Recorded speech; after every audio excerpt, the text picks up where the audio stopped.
Very good evening to you. It's Friday night. It's back at 7, as always.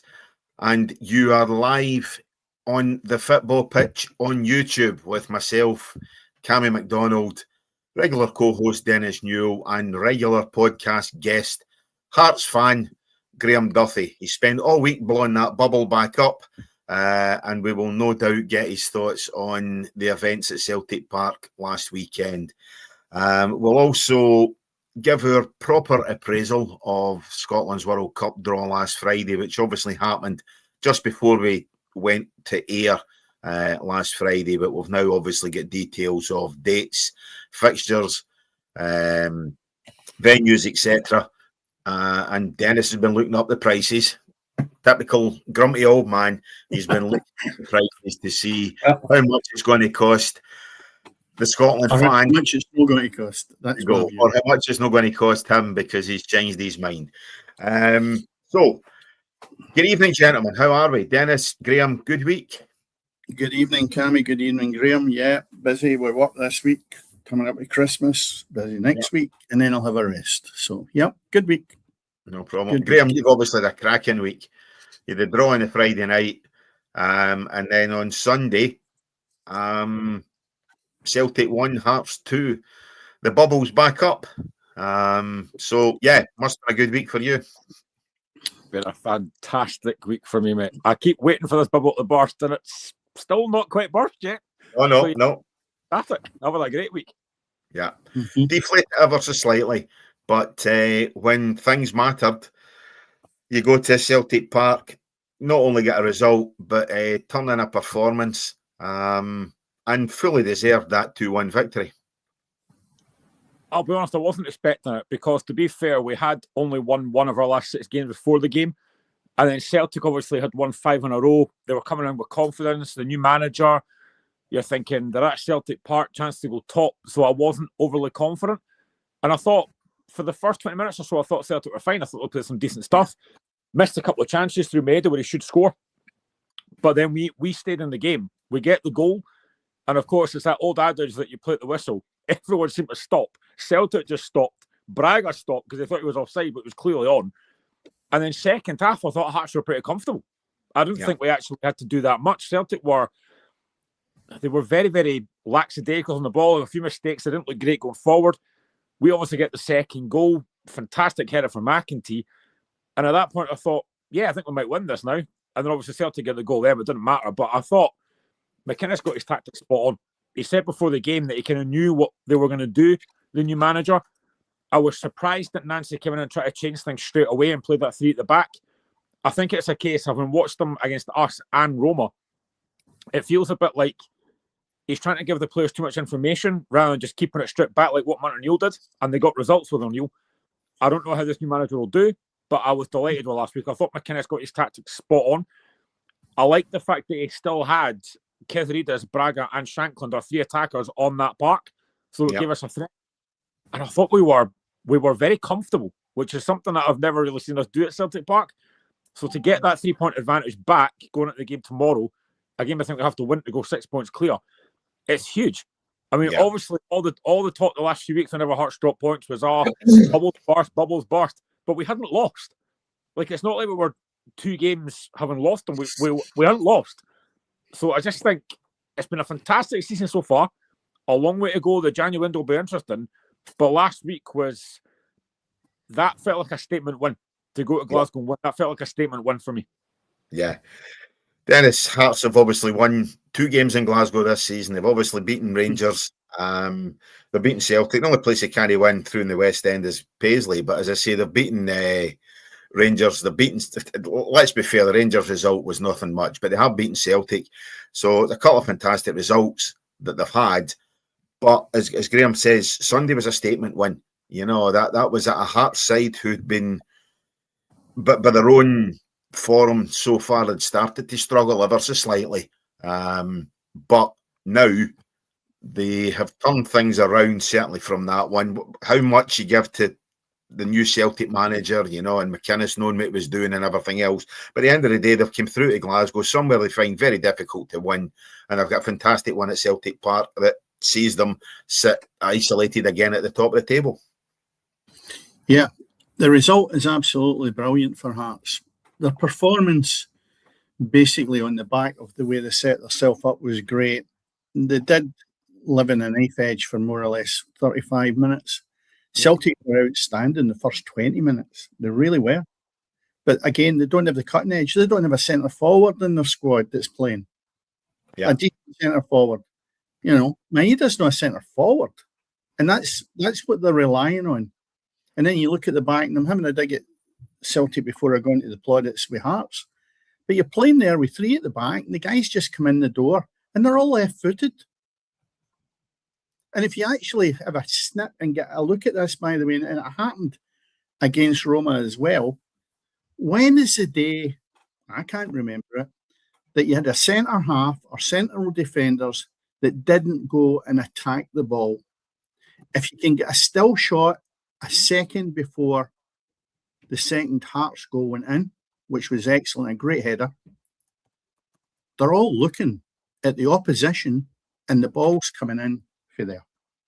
And they're looking at their opposing player, four of them. And if you get a chance, Graham, go and get a still.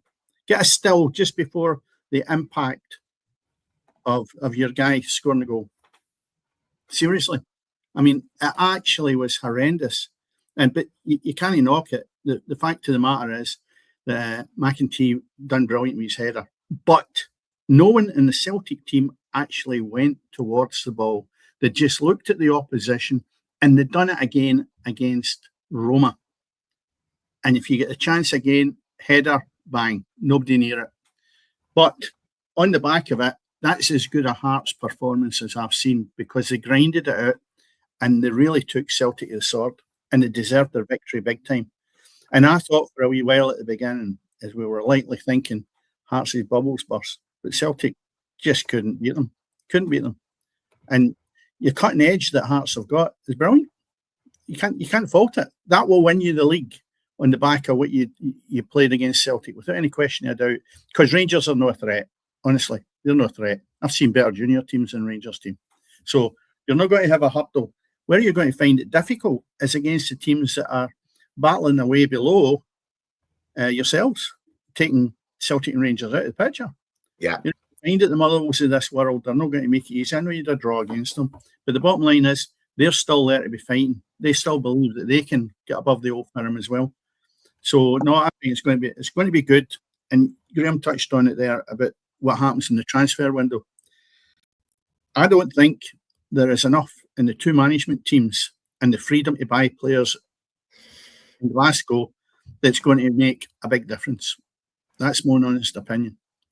Because the guy coming in there with his draft board just showed me exactly what he's coming from. He's in the spotlight here.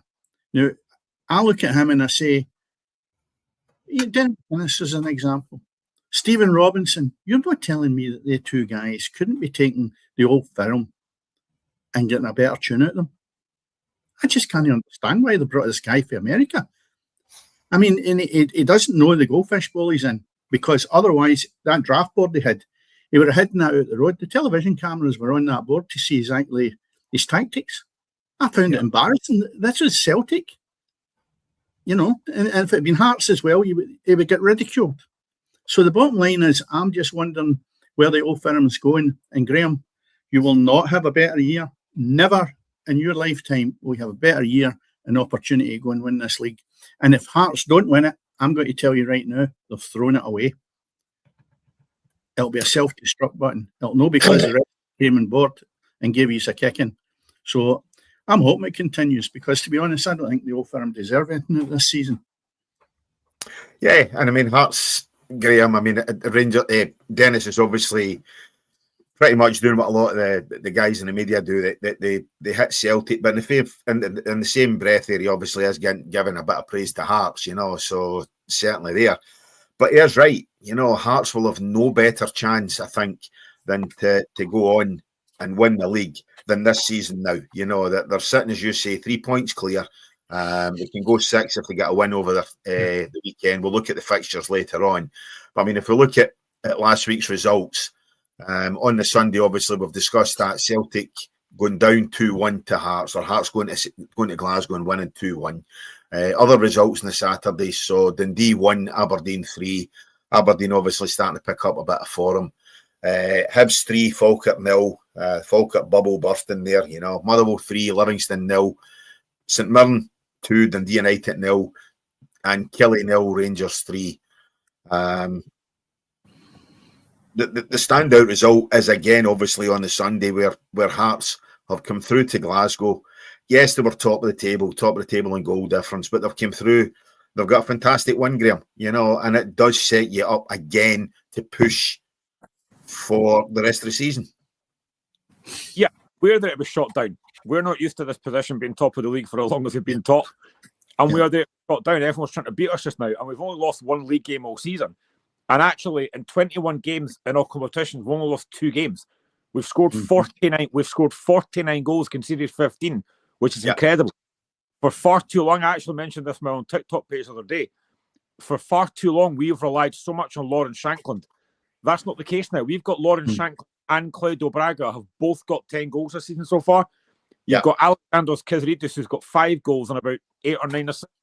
We've got such a good squad with players to come back as well. You've got Benny Beningame that's been injured. You've got the new signing Ajiu that cost over £1 million that's not fit yet. We've got Islam Chesnikov, the Kazakhstan international, to come in January. We'll probably send in a right back, maybe another striker. There's a lot of good stuff happening at Hearts, and this is just the start. This is just the start of Tony Bloom's kind of philosophy thing. This is only the first season at this, and look how well it's done so far with the players we brought in. It's been fantastic. The only thing is, come January, Celtic and Rangers could potentially go out and spend £8-9 million on a player that Hearts just can't do. That can just blow us out the water. So that's a difficulty. But at the moment, if Hearts can keep doing what we're doing, try and be consistent and keep on winning every week, there's no point in going to Celtic Park and winning and then dropping points to Falkirk tomorrow. We have to pick up 3 points tomorrow and get that 6-point gap. I know Celtic play midweek against United, but that'll be a hard game. We need to keep on focusing on ourselves. Derek McInnes has said himself, the fight we've got is with ourselves to try and keep maintaining this. It's going to be difficult because after tomorrow, we play Rangers at Tynecastle and Hibs at Easter Road. 2 tough games, but we've beat both of them. So there's no reason to make these games with full confidence. Yeah. But honestly, I think I have to say as well, the job McInnes has done so far has been absolutely fantastic. I can't praise the guy enough for what he's done. Yeah. The thing you mentioned there, though, and this is the point I'm making and thinking past January. The Old Firm don't seem to have the ability to spot a player of value anymore, right? That's a problem I see with the Old Firm. And that's where I think you can have a comfort zone almost with it. Because what you're bringing in, if you look at Braga and you look at the rest of the team, even Devlin, the way he's turned out to be, you look at all this and you say to yourself, it's not about money. It's about spotting the right player that fits the team. Celtic have thrown money and Rangers at absolute diabolical players. And I mean that. You just need to look at what they've spent up front. You look at what they've spent in defence. Midfield, it's shocking with both the teams. Now, if these clubs can't identify who's good to play with the Old Firm, you could have £100 million and you'll still end up with somebody that's not going to fit the bill. And that's where I think they are not capable. And that's not having a go at the managers, because the managers are probably having very little to do with this. It's the board and the people who are identifying these players coming in. The only people that's rubbing their hands is the agents who are rolling up at the door and selling them people that they think that'll make them a right wad of money in their back pocket. They are not doing it to the benefit of the clubs, I should say, and that's where the game has been robbed. Yous are more professional in a lot of ways at Tynecastle, because you know you have to cut your cloth accordingly, and you know that whoever comes in has really got to fit the bill. Otherwise, the guys looking at these players, it's not fit for purpose. Whereas when there's an abundance to some degree of money in Glasgow, then it just gets swept under the carpet whenever there's a dud signed, and it rolls on and rolls on and rolls on. The problem you've got now is that the well's dried up in a lot of places. Celtic are not willing to spend the money, and Rangers really don't have the money. And what they've brought in both teams has been dire. Now, Hearts keep doing the business the same way they're doing it. Again, I go back to it. I don't think you've got a problem. They two are away, in my eyes, out of the picture. They'll come either a close second or a close third, but I just can't see them having the ability. When you look at that game, Celtic and Rangers during the week, it was absolutely appalling. Yeah, certainly. And as I say, I think we need to keep praising Hearts. As much as it's easy, as much as it's easy to slaughter the Old Firm just now, we need to keep giving the necessary praise to Hearts, to Tony Bloom, to Derek McInnes. Well, players that are there, Cammy, are doing a great job. What age is Halkett? What age is Halkett, Graham? He's 30, but I've already said personally, for me, I think he should be in that Scotland squad. That for me has been one of his best seasons. I think he's been outstanding, along with Cammy Devlin mentioned earlier. I think Devlin's been exceptional. Yeah, but I look at the Scotland squad, and I'm saying McKenna and Hanley. I think he streaks ahead of them, and why he's not getting a shout, I just don't know. I mean, obviously Devlin's no near zone with being Australian, but I can't see why Halkett's not at least had a wee chap at the door to say, look, come in and see what you can do in a friendly or whatever. I mean, is there something I don't see, Graham, in the background that's not getting the guy a shift? I think the only thing with Halkett is he's always had fitness issues, but this for me looks like he's now back to full fitness. He's back to his best. He's been, alongside Finlay, he's been outstanding. I've said so many times before, I think when he's fully fit, Halkett's our best centre-back, and he's shown that recently. I thought he was brilliant again against Celtic.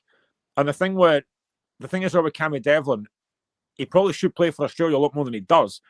I said already, I think this is his best season for Hearts. Yeah. For all the signings that we've made with Braga, Kesrie, Des, obviously Shanklin coming back in, I think Devlin's level has gone up massively this season. And he's been I've actually heard a few folks say this that aren't Hearts fans. He's probably been one of the best midfielders in the league this season, and I can't disagree. I think he's been outstanding.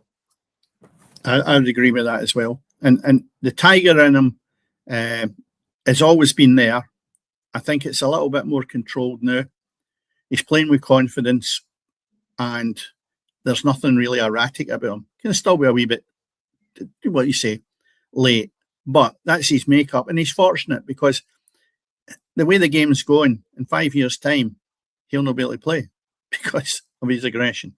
But his qualities to that Hearts team at this moment in time is brilliant. And I think the plaudits he's getting are well deserved. And also, that's making him a better player because of it. I just thought he was a wee bit of a wee Ned that was wanting to fight and argue in the park. But no, without any question of doubt, I think he's probably the best midfielder in Scotland, and the top half dozen anyway, at this moment in time.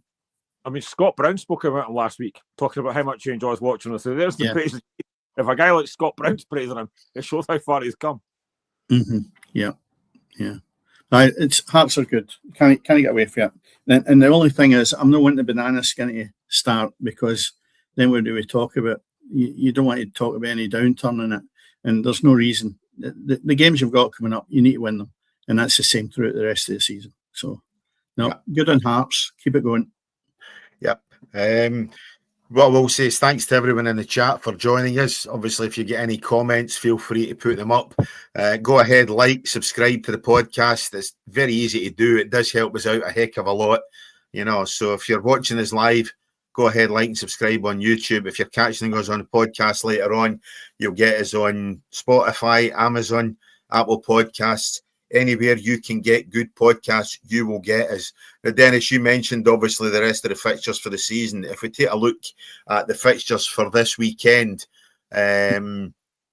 before we start looking at the World Cup draw, tonight in about 1/4 St Johnstone travel down to Somerset Park, where they're taking on Ayr United. Games tomorrow in the Premier League. We've got Dundee United, Motherwell. We've got Livingston, Dundee. And a game that we debated going to until we realised it was an 8 o'clock kick-off and it's past your bedtime, was Falkirk against Hearts. Are you coming through for the game, or are you going to be watching it elsewhere? No, I'll be watching it. And also, earlier, about an hour ago, Hearts against Falkirk in the Scottish Cup 4th round is now also an 8 o'clock kickoff on a Saturday, the 17th of January. And I've also noticed as well that the Auchinleck Talbot Celtic game's been moved to Rugby Park, which I think is a bit of a joke, to be honest. That should have still been held at Beechwood for me. Yeah, 100%. Yeah, totally.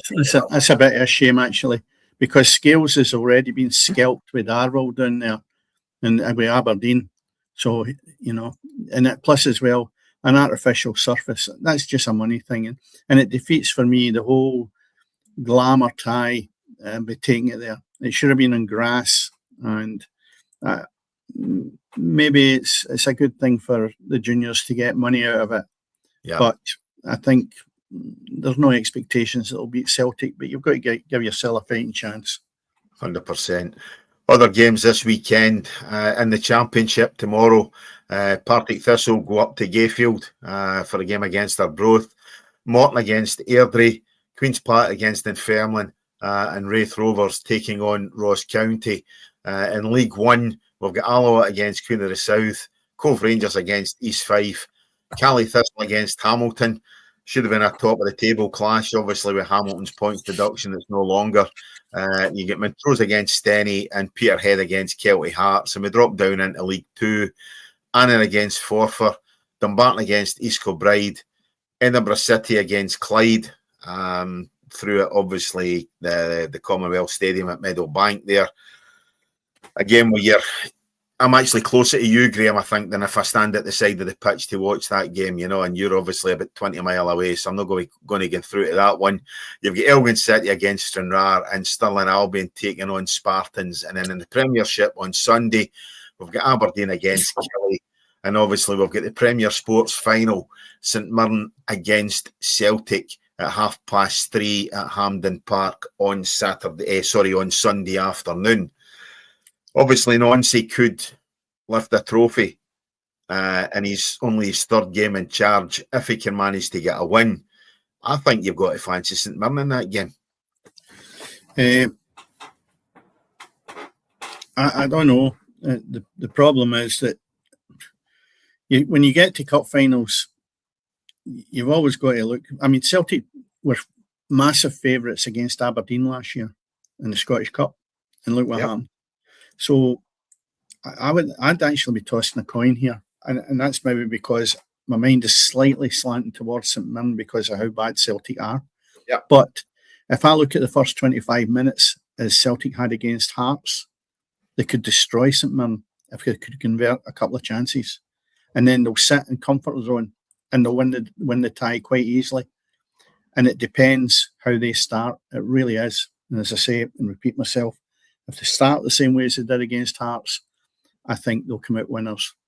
And they'll then deserve it. The problem is that up to now, what's coming around for them, the Roma game, etc., they deserve what they're getting because they're dire when they come up against it. But in olden days, you would have not given St Mirren one iota of a chance of getting anything out of this game. Absolutely no chance.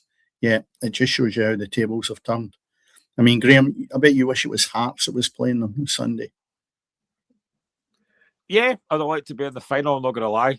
But I mean, I think if you're at Mirren and you've watched the last two games, you must be lips at this thought. Yeah. And especially given the fact that Celtic don't look great from set pieces. And St Mirren and they're very good at set pieces. So that could be a real threat. I mean, I've got a big chance here, and they've played each other twice in the league already this season. Celtic won the first game in the 87th minute and then won the second one in the 91st minute. So St Mirren game is tough. And if St Mirren can keep themselves in the game for as long as possible, you just know that they're going to have a chance. They will definitely have a chance in this game.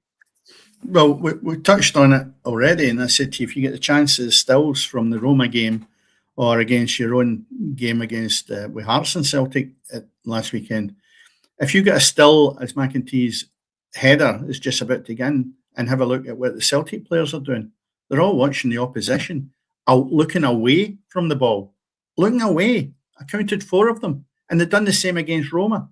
I mean, Scales scored an OG, but he was in the wrong position and he's not watching the flight of the ball.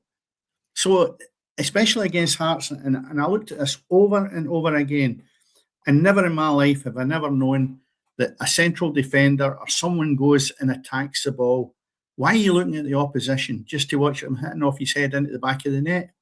If anybody gets a chance, have a look at that a couple of seconds just before impact with the Hearts' second goal, and you'll see exactly what I'm talking about. It's disgraceful. And the manager should have picked that up after last weekend and made sure it didn't happen against Roma. And it did. The same thing was happening. They were man watching instead of looking at where the flight of the ball was coming in. And if you're going to continue to do that, and the managers are not picking them up, Rangers had the same issues. And they just, none of these managers seem to pick up the basics. I don't know what's happening with them. But yeah, the Celtic St Mirren game, I honestly think Celtic have maybe got too much. But as you're rightly saying, Graham, they've got to be up for it. And if they're up for it, you never know. And I'll tell you what, that's a right big banana skin for the new guy coming in. Nancy, where does he go for there? I would. Sorry, there's a phrase that get used quite a lot. Hard work beats ability if ability doesn't work hard. And I watched Celtic yesterday, and I thought Chunetsky and Nygren were awful. Like, Chunetsky didn't give any protection at all to Kieran Tierney. He was lazy. Yeah. And the amount of times that Nygren gave the ball away, he was just awful. Now, for all the money they're getting paid, I just don't think they work hard enough, let alone have the ability for what I've seen so far.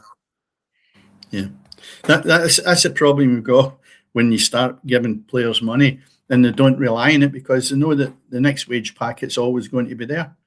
If it was a guy digging a hole at the side of the road and he turned up and he was slack about it, he wouldn't last long in the job, would he?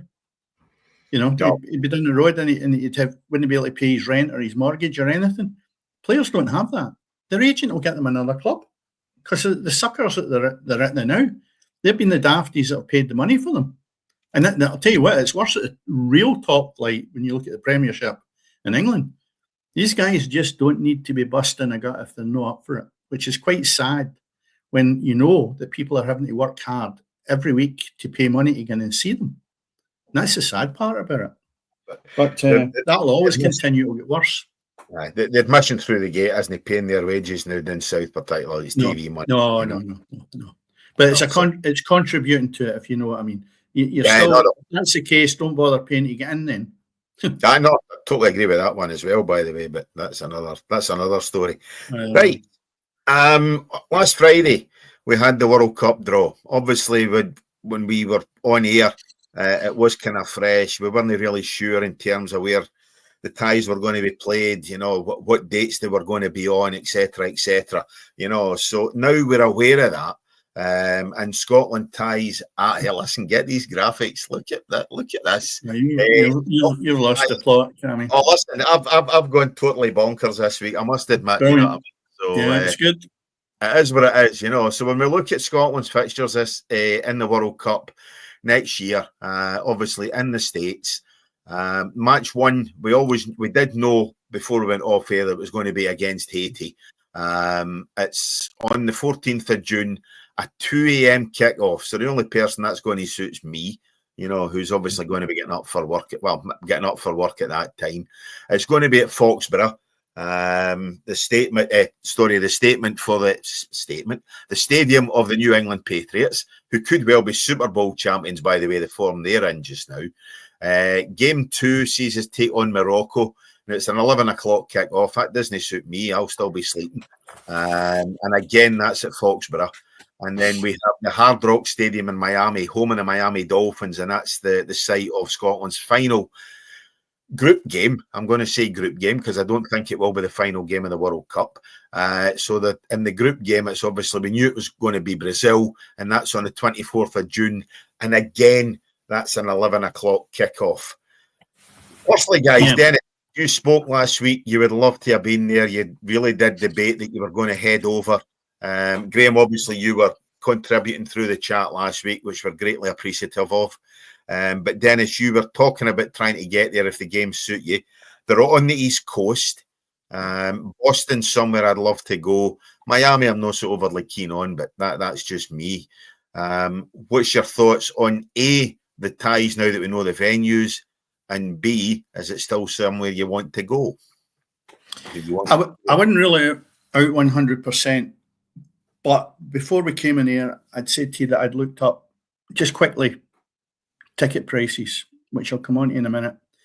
Graham, I know you mentioned last week when you typed in to say it was horrendous ties, and I was actually saying it was brilliant ties because, and the reason I gave was, if we don't progress any further, then at least we will have played Brazil, which anybody would pay money to go and watch.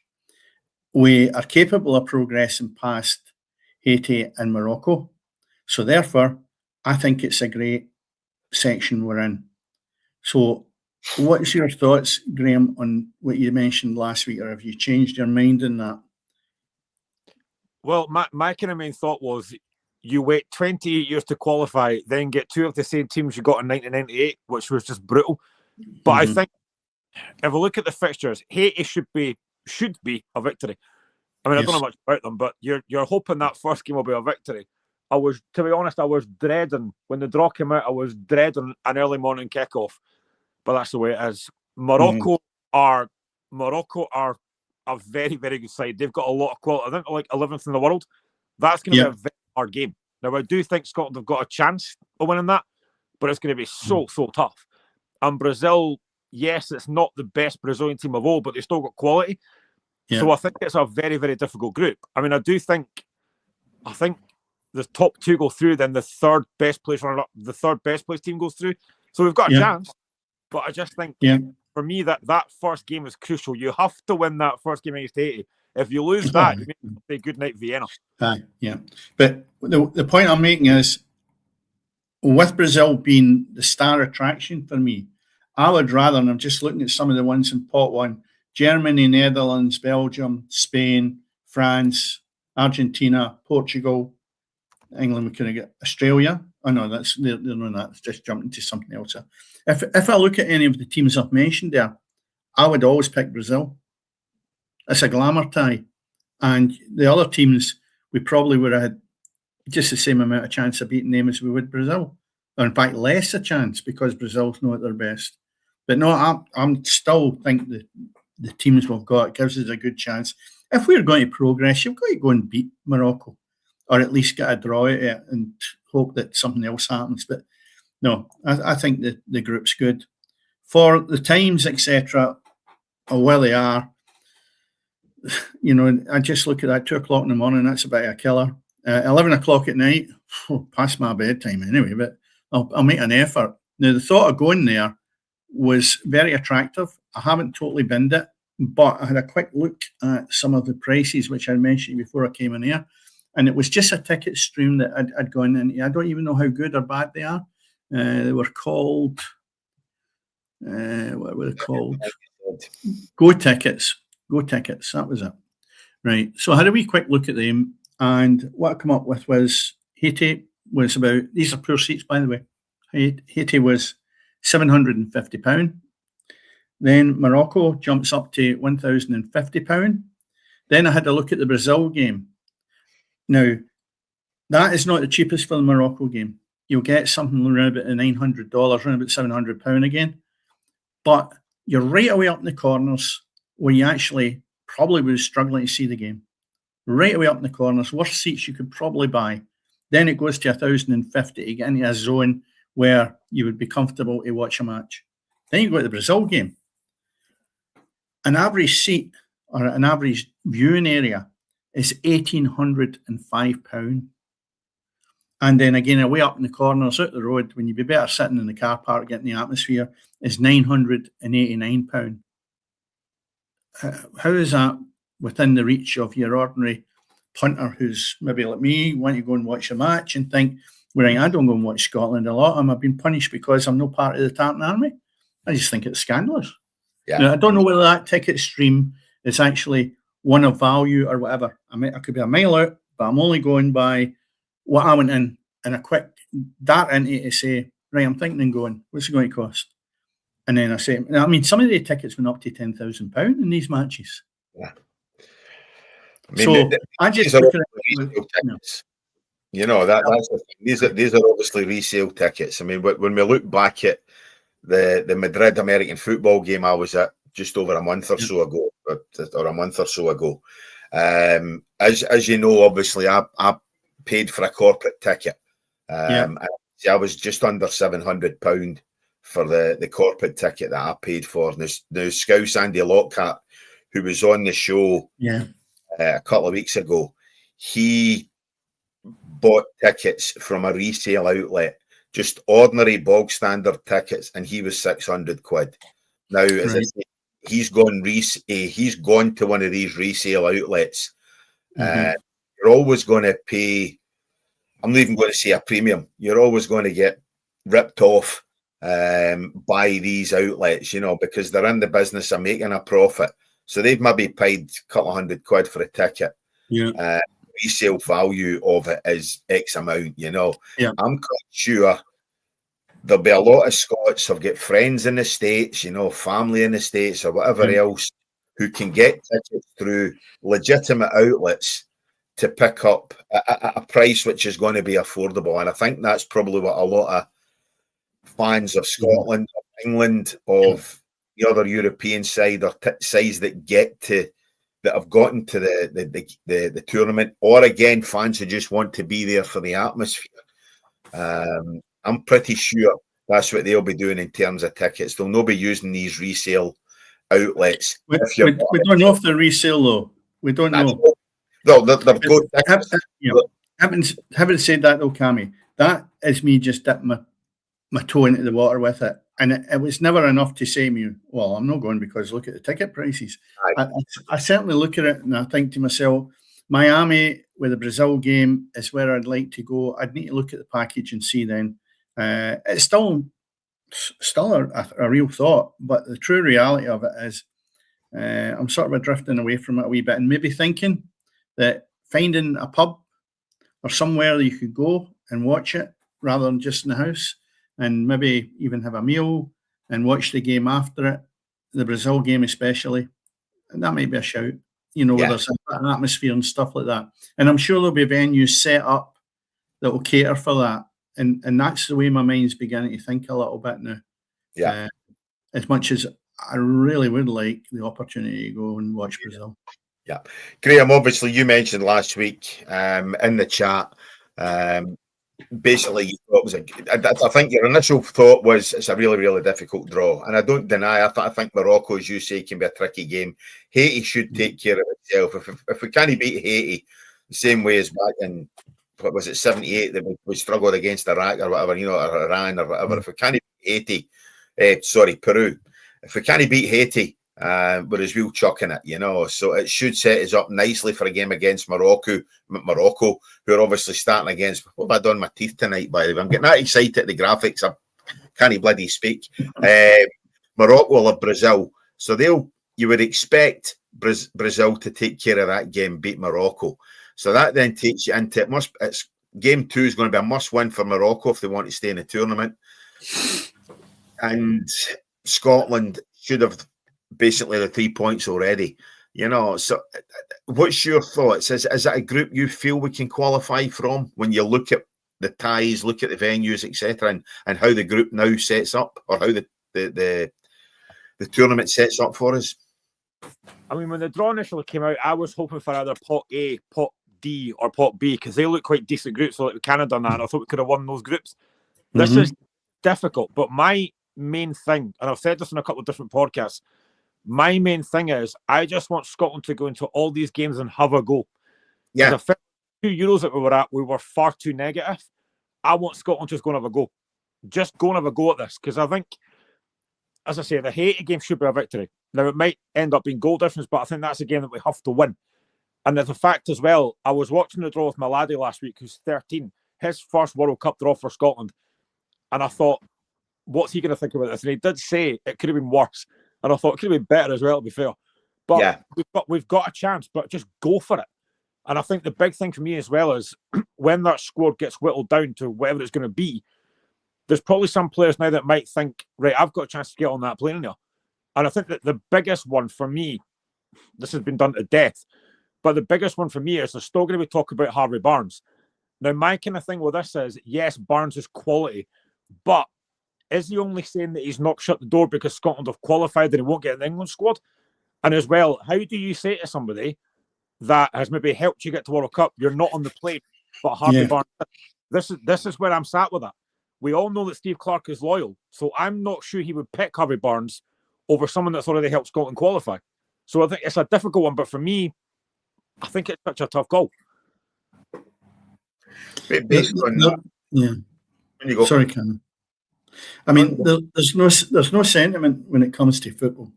And the bottom line is, if he's but if he gets us over the finishing line, we wouldn't be having the debate after it. I'm no for bringing him in. And I'll tell you why. Because we'll get people in Scotland bursting a gut like Bowie and people like that maybe trying to get into the squad. And it's just it's almost like Scottish managers being overlooked for top jobs in Scotland. And I'm against that, because until people actually realise what you've got on your doorstep and utilise them, then you're not going to progress. And that's an example of players that we have got. We just talked about other players. Your defender, Halkett, why not? If we go on the world stage and we give it our best shot with people that we know are in form, then that's all you can expect, right? And I'm hoping the manager, on the back of the European flop, which Graham raised, he doesn't get into these games the same way. If he does, it doesn't matter what happens. You'll be in your ear. And it'll be the first game that will wipe us out. And my big worry is, when I look at players individually, and I know we're a long way away from it, is the two central defenders. Scotland has no central defenders that are going to keep out international opposition in the World Cup. And that's what really worries me with this. So we could go over there with the best preparation, but if he's not going to freshen that squad up, have a different look at what he done in European ties, or in Europe, in the European circuit. If he's not going to freshen all that approach up, we're going to be in the same. We could be sitting here at this time next year debating what went wrong, and it will be the same thing. But he's got to approach it in a different light, and I don't know if he's got that in his makeup to do that. And as you rightly said, he's loyal, and he's, there is a bit of sentiment when it comes to him with players. But it's all about winning, and the Scottish supporters, to be honest, wouldn't have been too happy if he hadn't qualified for this. I think he showed in qualification he's prepared to change how he plays. I think in the qualification, I agree with that. Yeah, whereas previously he's been a bit negative. He's sat back. The thing with that is also he knows, well, he should know Scotland are stronger actually going forward than they are defending. So that will be why he switched it up, and changed the style of play, to be more attack minded, not to sit in as deep, because we don't have the players, as you say, that can do that. But if he brings in Halkett, if he brings in 2 or 3, just make changes. I don't think you make wholesale changes. And I think Harvey Barnes is possibly a bit unfortunate in terms of to get inclusion, and that he plays a position that Scotland are reasonably strong in. We're actually reasonably strong, and we could probably do without Harvey Barnes. We can find a couple of centre halves, with Scottish grannies or whatever, then that's a different kettle of fish, But to me, Harvey Barnes is a player who I don't think we need him. As crazy as that sounds, I think he's in good form for his club side. I don't think we need a Harvey Barnes. I think we agree with that, Cammy.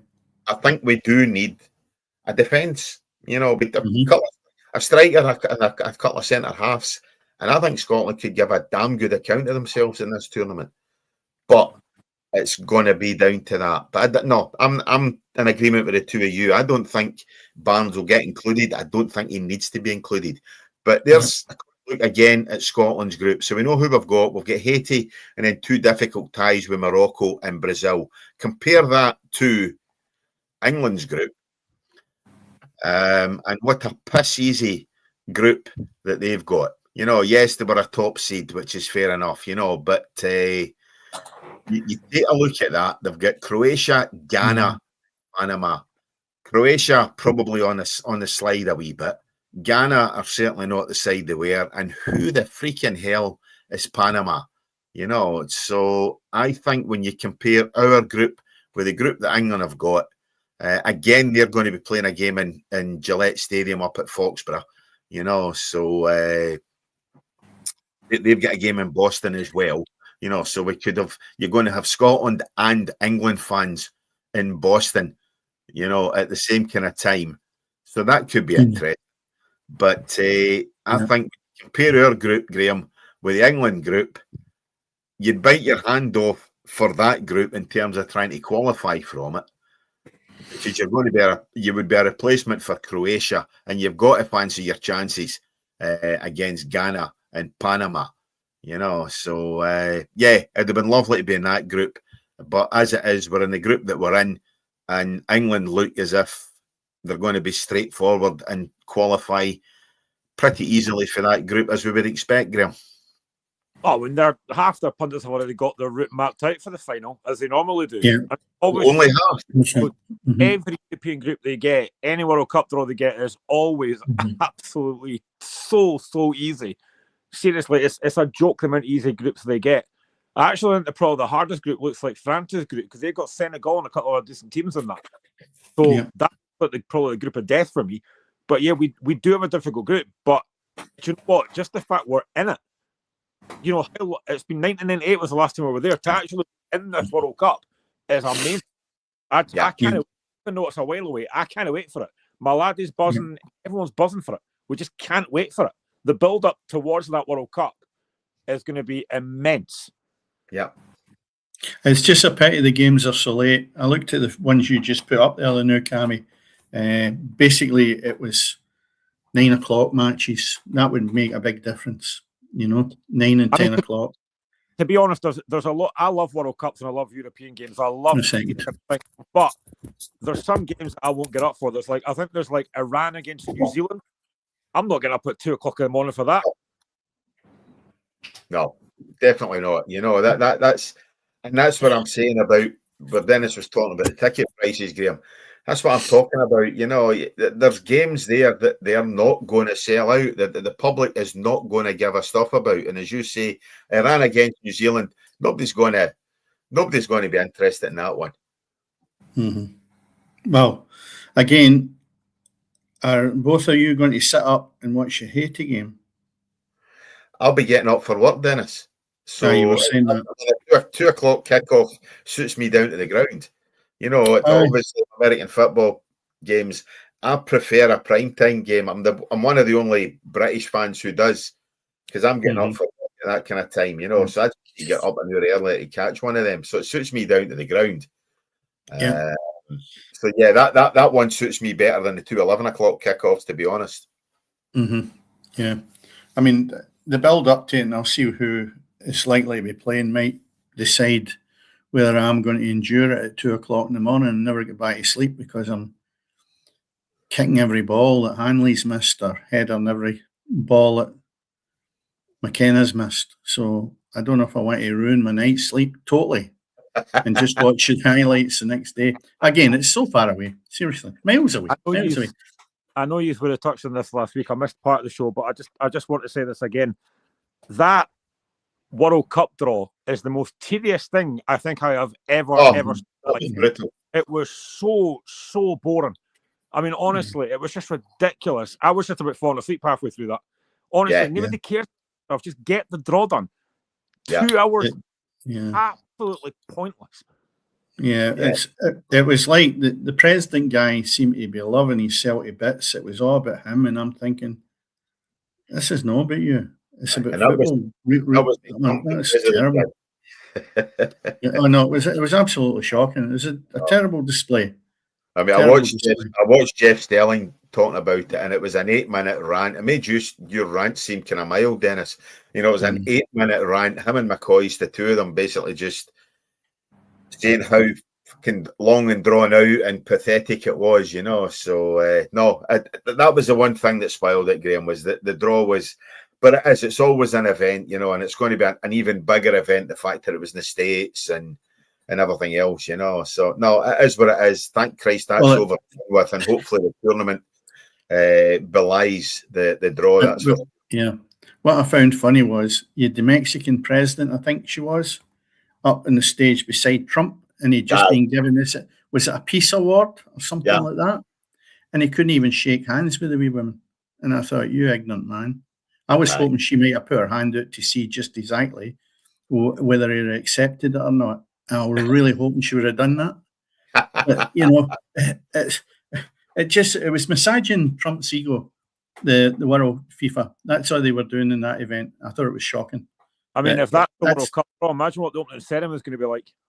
Oh, well, start a week earlier. Aye, that's the thing. That is it indeed, you know. Right, I'm going to have a rant. I'm going to massage an ego here, and I'm going to have a rant. And you two can either disagree or agree with me. And I've got a funny feeling you might agree with me. Although Dennis, you're a bit of a dinosaur, so you might know it. Right, on Tuesday night or Wednesday night, I can't even remember what night it was. My two laddies set off to go to Lesser Hampden to watch Queen's Park against Clyde, and the KDM Mickey Mouse piss poor trophy, whatever you want to call it, you know what I mean? So they headed through for that. They get as far as Bailison interchange on the motorway, and the game was called off. Now, you all know what the weather was like. It was blowing a hoolie, you know, to bring it into your vernacular, Dennis. It was blowing a gale. It was very, very windy.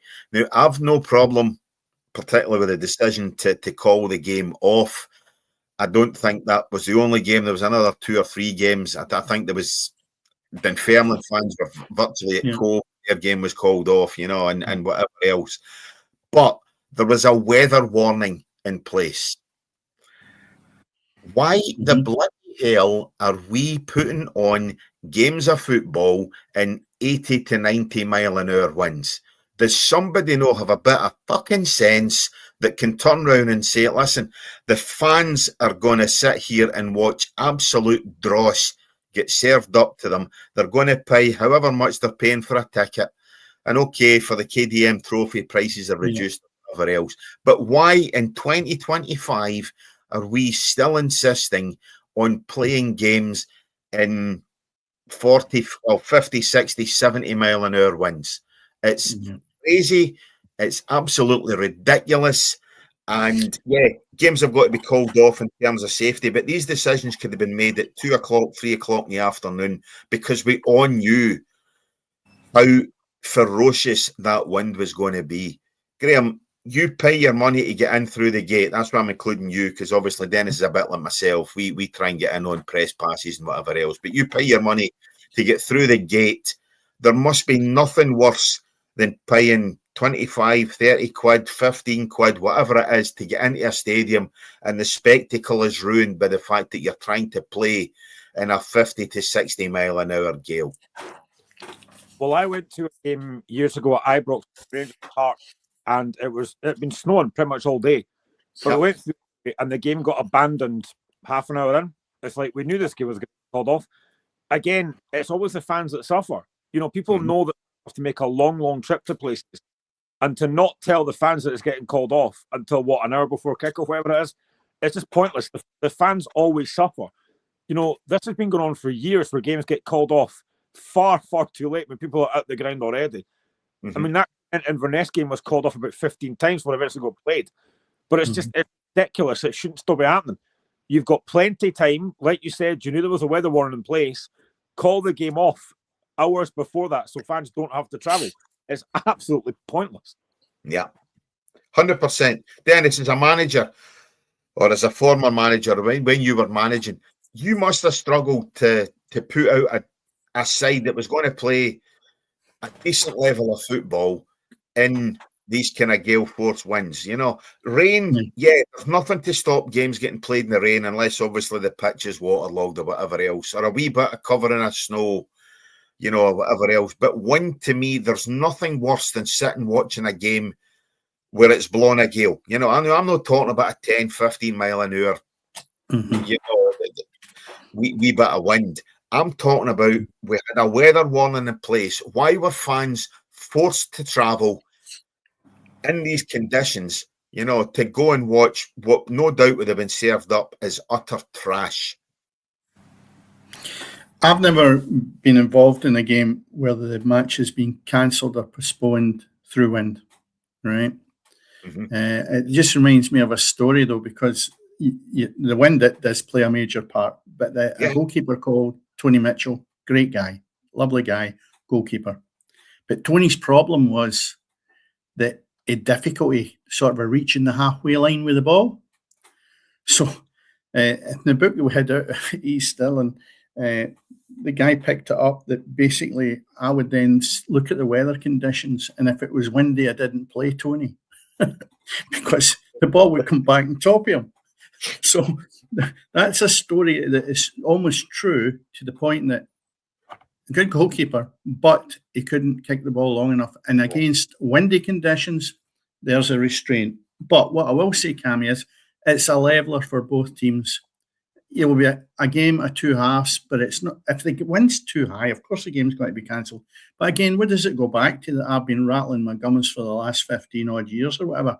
Summer football. So you roll it all up again. It comes back to that. There is no need in this day and age for us to be playing in poor conditions. You want to be going to a match where you can use, you're not putting a jacket on or anything else.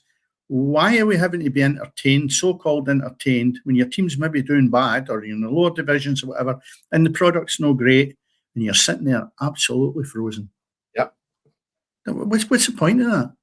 All you're doing is getting out of the house and self-punishment. It's really bad. So, you know, if the game ever has to move forward in my eyes, and I'm not going to go on too much about it, but summer football's the only option. We're way past the days of summer. It was a Glasgow fortnight, it was the Edinburgh fortnight, everybody went on holidays, and that's the only holidays they could get. The goalposts have moved with that 30 years ago, 40 years ago. So there's no an excuse for it now. And I used to hate, even in the dugout, I mean, it's bad enough when you're playing, but if you're in the dugout and you're actually standing there on a cold winter's day, and especially if it's not going well for you, that ain't enjoyable. It's not enjoyable. It's bad enough training in winter's nights when you don't chuck it in winter nights where the weather's bad. And that's worse than actually games, Graham and Cammy, because I can assure you there's nothing worse when you know you've got to do your fitness bit a couple of times a week at night if you're part-time, and the result is you know there's no an alternative because the weather's poor. And I can assure you that is horrendous some nights. And a lot of supporters don't really know that side of it. That when you look at the lower divisions, etc., what these guys have got to go through in the winter conditions for training is absolutely dire sometimes. So again, I'll go back to it. Yeah, might be a dinosaur, but the dinosaur wants to move forward and go and get summer football. That's it. Well, Graham, you'll remember the last time, obviously, I think it's the last time Hearts won the Scottish Cup. Was it 2006, 2007 season? 2012 against Hibs. Right, okay, so well, when you won it in 2006 and beat Gretna in the final. I was at that game. I was at it. Final. Yeah. Well, that was the year Clyde beat Celtic. Obviously, they took Celtic out the Scottish Cup for you. And then the round after that, they played Gretna. Now, they drew nothing each with Gretna at Broadwood. Basically, I can't even remember who it was. It might have been Tam Brighton, who actually missed an open goal from the goal line. Or otherwise, Clyde would have went through. But they went down in the replay to Gretna. And that night, the weather conditions were that bad that the Clyde goalkeeper would kick the ball out, and at some point in time you got to say, why the hell are you persisting with this? But again, he would try and kick it long, and he would get it to the edge of his area, you know, and that was how severe that wind was, you know. And I always remember that. But as I say, I just don't think when we've got weather warnings and things like that fans should be having to travel, particularly if you're going for Dunfermline up north, you know, whether it's Inverness, whether it's Cornwall, whatever else. You shouldn't be having to make these journeys as supporters. And the SFA, Scottish Football League, whoever it is, needs to be taking a long, hard look at themselves when they're forcing fans to travel in these conditions, you know. So that's it. Anyway, guys, I've still got two graphics here that I've not shown yet. So come on, I'm going to make it. Go for it, Cammy. I'm dying to see these ones. So last week, the English Premier League results were as follows. On the Saturday, we had Villa beating Arsenal 2-1. Bournemouth drawing nothing each with Chelsea. Everton 3, Forest 0. Man City 3, Sunderland 0. Sunderland's good run coming to a bit of an end. Spurs 2, Brentford 0. Newcastle 2, Burnley 1. Graham, Leeds United 3, your own Liverpool 3. And on the Sunday, we had Brighton and Hove Albion 1, West Ham 1, and Fulham 1, Crystal Palace 2. Guy getting a good points in the fantasy, and obviously Munoz as well. So my fantasy team's doing great, and it was even better on the Monday night when Man United won 4-1, and then Bueno got on the goals, got on the goal sheet, as did Fernandes. So my fantasy team was points I had last week. Unbelievable. There we go. It's not a fantasy result, Man United beating Wolves. Come on. No, I know, but listen, still a fantasy team. So that's it. So my fantasy team, I've went from 20th to 5th in the shape of a few weeks, So Burrows, I'm coming for you, mate. I'm coming to get you. And you, Scouse. And then that just takes us on nicely to tomorrow's fixtures, or this weekend's fixtures in the English Premier League. We've got Chelsea against Everton, Liverpool, Brighton, Burnley, Fulham, and Arsenal take on Wolves. Wolves must be absolutely shitting themselves if they can't beat Man United or can't put up a performance against Man United to go to the Emirates at 8 o'clock on a Saturday night. What are we doing? What are we doing? And then on Sunday, Palace against Man City, a repeat of the FA Cup final. Forest against Spurs, Sunderland and Newcastle, the first time in weird derby for quite some time in the top league. West Ham against Villa. All these games 2 o'clock kickoffs, and then we've got a 4:30 kickoff, Brentford against Leeds. And Man United, their fans again getting put out with a 8 o'clock kickoff on the Monday night against Bournemouth. So that's the English Premier League League results and fixtures from last weekend and this weekend. Come on, guys, I've put on all the work there. Come on, say something. Well, Ayr United are now beating St Johnstone 2-0, just as an update, 22 minutes played. So, yeah, your graphics were brilliant, Cammy. You saved me using all these spreadsheets next to me. So, there you go. Yeah, you continue in that vein. Save me some work. So, if there's a bubble burst that's, it looks as if it's in Perth, Graham, St Johnstone certainly really hit a decline in form over the last few weeks. And Dennis, your tips, Partick Thistle have caught them up. Yep. And if it stays the same as it is tonight, United are slightly adrift, though. That'll be a good 3 points for them. They're sitting on 24 points now. Arbroath, surprise package a wee bit for me in that division, but they're sitting really well, 26 points. And Thistle are on equal points with St Johnstone and 35. It's just goal difference between the two of them. But when you look at the fixtures coming up, as you rightly said, you're going to find that Partick Thistle have got the opportunity to get something back against Arbroath tomorrow. Arbroath, so that's a right battle because Arbroath are just sitting below them. A massive points for Arbroath. Partick can obviously afford to take the hit in it, but if they really want to stretch ahead, I'll tell you what, that's an absolutely brilliant game. And the thing is, the weather's going to be lousy. It's probably windy up in Arbroath, so the game could be cancelled. There you go. I think the biggest surprise is how bad Ross County are, sitting right top of the league. No. Yeah, I don't know where they're going with this now. The bottom line is, how many managers are they going to have as well? Because you just can't keep changing managers and hope that it's going to be right. They're a wee bit up and down at this moment in time. So mostly down. I apologise to Ross supporters, seeing as I picked you at the start of the season to win the league. So that's probably. So I apologise for that. You should have your fantasy league in that league then. I should have done that one. I'll stick with what I've done. Anyway, do you know the worst it was, Graham? I've got Ekatiki in my team as well, and I had him on the bench. Or otherwise, my points would have been through the roof last week. But never mind. I hope you've not got Mo Salah in it. No, I don't. I definitely don't. I don't need that either. So there you go. On Mo Salah, what's going to happen to him? I don't agree with what he did coming out publicly. I think it's a couple of times he's done that now. I think he just, if he's not happy, go and speak to the manager behind closed doors. You don't do that in public.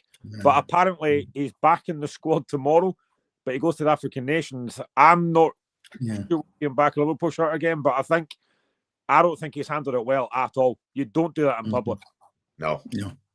It's the quality of the guy. I mean, he was in the top half dozen players in the world in my head. Last season especially, and it's just not going right for him. And I said 3 or 4 weeks ago that all strikers go off the boil, and Liverpool's not been playing great, but he seems to have just drifted out. You look at Maeda with Celtic as an example, absolutely world beater last year, not the same player again, but he'll come back the same as Mo Salah as well. I mean, you don't keep a guy like that down. He's absolute quality.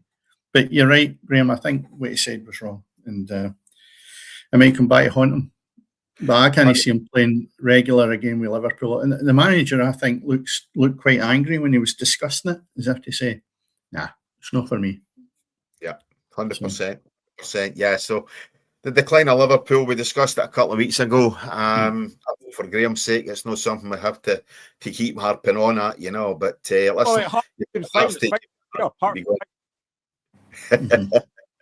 not to worry. Well, listen, next week will be our last show. We're going to take boxing. Well, not last show, but a last show for a couple of weeks. We're going to take a couple of weeks off.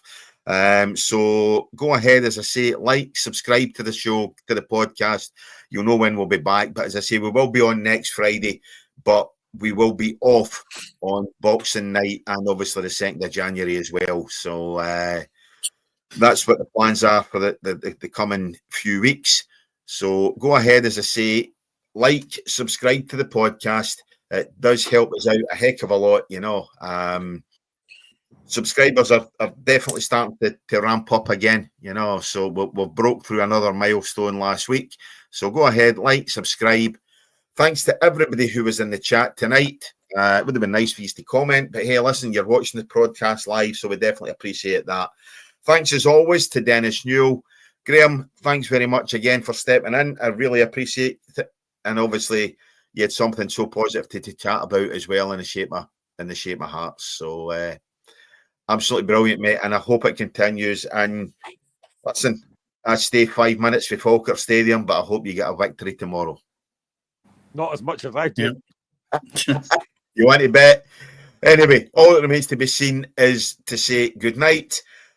Go ahead, like, subscribe, because as always, everything is always happening on the pitch.